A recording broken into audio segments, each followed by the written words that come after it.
Il l'a abandonnée parce qu'elle était grosse le jour même où il est devenu riche. Il ne savait pas que l'homme qui lui avait accordé le contrat millionnaire était l'amour d'enfance de cette femme, et que sa revanche était sur le point de commencer. Élise avait toujours été une épouse attentionnée et dévouée envers Julien. Leur mariage, bien que rempli d'épreuves, reposait sur l'espoir et la persévérance. Pendant 3 longues années, ils avaient affronté ensemble les difficultés financières, s'accrochant au rêve qu'un jour les choses s'amélioreraient. Puis, un jour funeste, Julien reçut une invitation à une réunion d'affaires de très haut niveau. Il avait toujours été ambitieux, et cette opportunité ressemblait enfin à la percée pour laquelle ils avaient tant espéré. Ce matin-là, Élise l'embrassa pour lui dire au revoir, lui souhaitant bonne chance, sans savoir que la vie telle qu'elle la connaissait était sur le point de basculer. Les jours passèrent et Élise attendait avec anxiété le retour de son mari, mais il ne revint jamais. Au début, elle pensa simplement qu'il était débordé. Elle appela encore et encore, mais il ne répondit jamais. Les messages restaient sans réponse. Son cœur se serrait d'inquiétude. Puis la nouvelle tomba, brutale. Une amie lui apprit que Julien séjournait dans un hôtel de luxe au centre-ville.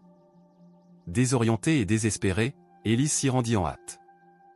En entrant dans le hall élégant, son cœur battait violemment contre sa poitrine, et c'est alors qu'elle le vit, Julien, au milieu du salon raffiné, vêtu de vêtements coûteux, différents, plus riches, plus sûr de lui, mais il n'était pas seul. Une jeune femme éclatante était à son bras, le tenant d'un geste possessif. Élise s'approcha, la voix tremblante. « Julien, que se passe-t-il ? Je t'appelle depuis des jours. » « Et qui est cette femme ? » Avant que Julien ne puisse répondre, la jeune femme ricana. « Je m'appelle Lucie, je suis la femme de Julien maintenant. Il n'a pas de temps à perdre avec quelqu'un comme toi. » Élise eut l'impression que l'air quittait ses poumons. « Comment oses-tu me parler ainsi ? » murmura-t-elle. Elle se tourna vers Julien, cherchant sur son visage le moindre signe de regret, mais il n'y en avait aucun. Julien dit froidement. « Ne me recontactez plus. C'est terminé entre nous. Je t'enverrai de l'argent. » Il ajouta. « Mon avocat te fera parvenir les papiers du divorce. Tu n'auras qu'à signer. » Les larmes montèrent aux yeux d'Élise. « Tu ne m'aimes plus ? Juste parce que tu es devenu riche ? À cause de mon apparence ? » Julien évita son regard, se tourna vers Lucie et, sans hésiter, l'attira contre lui et l'embrassa. Le cœur d'Élise se brisa. À cet instant précis, un homme qui passait par là s'arrêta, regardant Élise avec reconnaissance. « Excusez-moi Élise. » Encore sous le choc, elle leva les yeux vers l'inconnu, étudia son visage, puis haleta. « Mon Dieu Marc. » Marc, son voisin d'enfance, le garçon avec qui elle était allée à l'école, qu'elle n'avait pas revu depuis des années. Mais l'homme qui se tenait devant elle n'était plus le garçon dont elle se souvenait. C'était désormais un homme puissant et prospère. « Ça fait longtemps, Élise, » dit Marc avec un sourire chaleureux. « Tu m'as manqué. »« Toi aussi, » répondit-elle entre deux sanglots. Le visage de Marc s'assombrit.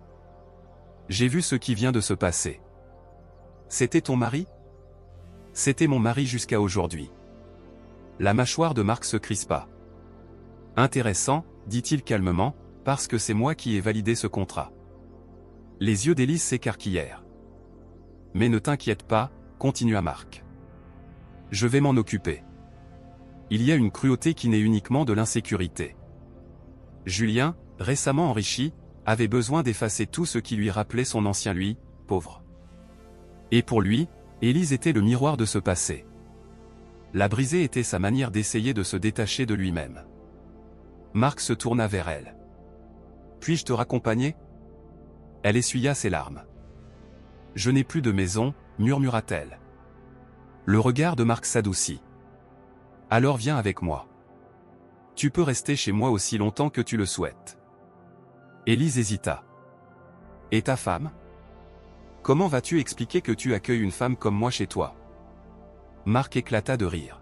« Je n'ai pas de femme. »« Alors tu es libre. » Et c'est ainsi qu'il la guida vers un nouveau départ. Elle ne le faisait ni pour Julien, ni même pour Marc. Elle le faisait pour la femme qu'elle voyait dans le miroir, une femme qui avait oublié à quel point elle était forte. Elle enfila une magnifique robe rouge qui mettait en valeur sa nouvelle silhouette. Lorsqu'elle sortit de sa chambre, Marc resta presque sans voix.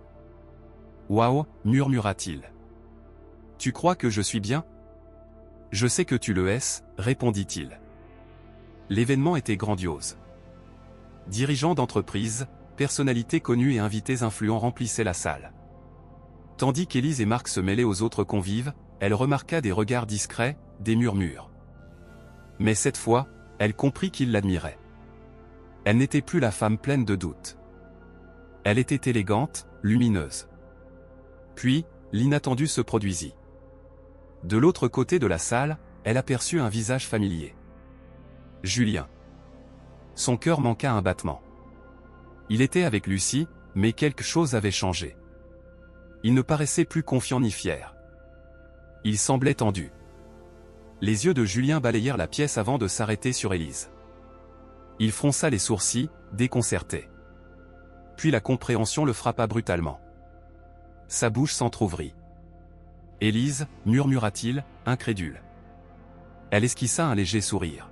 « Bonjour, Julien. » Ses yeux la parcoururent de haut en bas, peinant à croire ce qu'il voyait.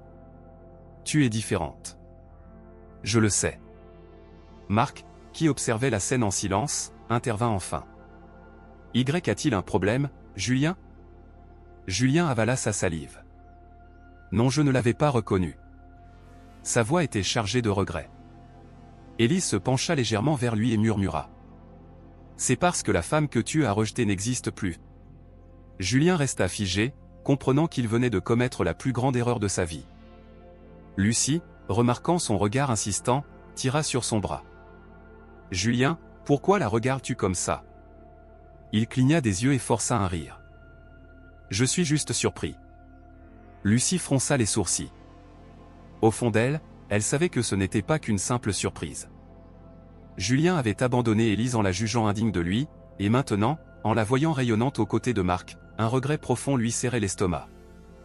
Pendant ce temps, Élise demeurait calme. Elle refusait que Julien perçoive la moindre faiblesse. Marc sourit en voyant l'inconfort de Julien.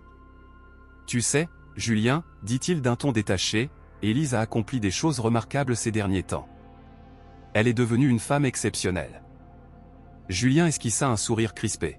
« Oui, je vois. » Il serra la mâchoire en regardant Marc.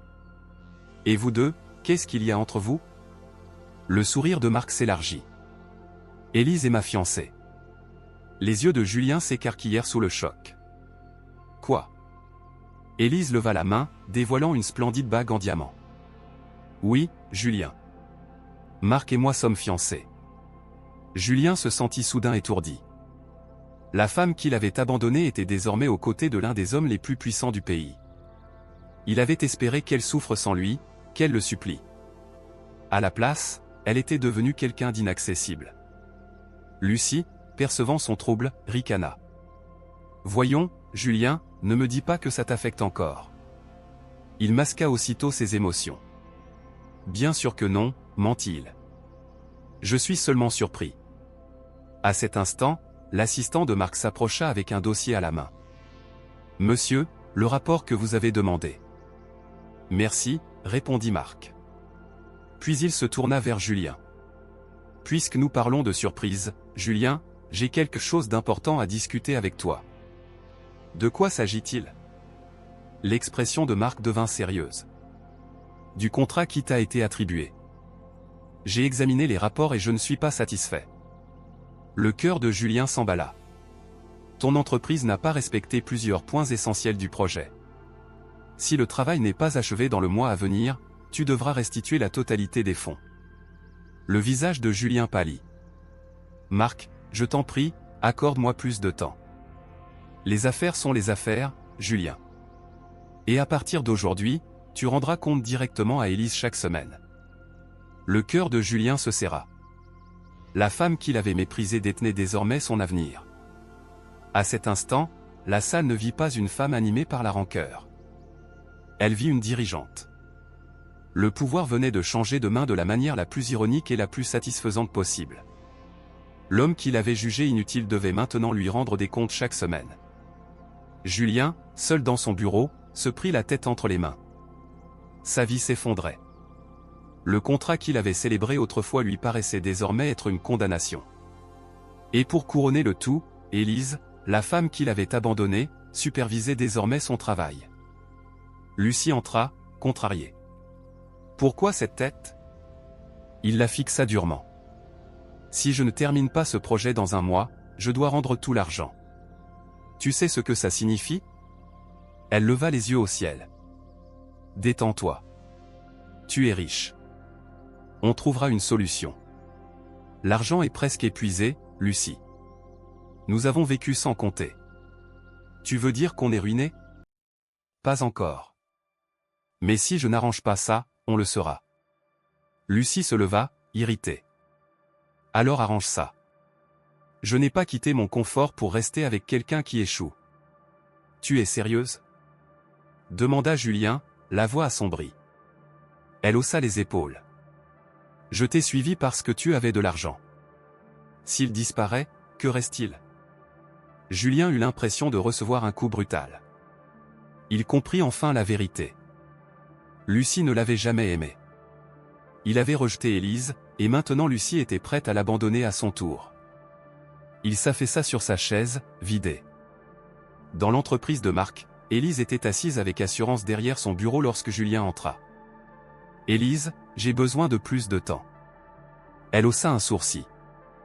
Le délai était déjà généreux. « Que as-tu fait exactement avec les fonds? » J'ai mal évalué la situation.